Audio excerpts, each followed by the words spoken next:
Hey there, I'm Jessica Vinchis, your NBC4 station host, and today I'm here with Deepa Shah with the LA County Department of Public Health to talk about the statewide day of action happening across California on August 29th, Healthy Snack Day. Hi. Hi. Thanks, Jessica.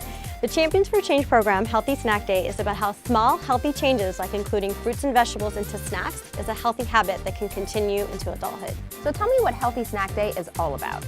So eating healthy snacks doesn't have to be time-consuming, expensive, or overwhelming, especially when it comes to kids. My kids really enjoy these snacks, fruits with chili and lime, and a healthy twist on the banana split. Also remind yourself that it's not about being perfect, just trying to be better.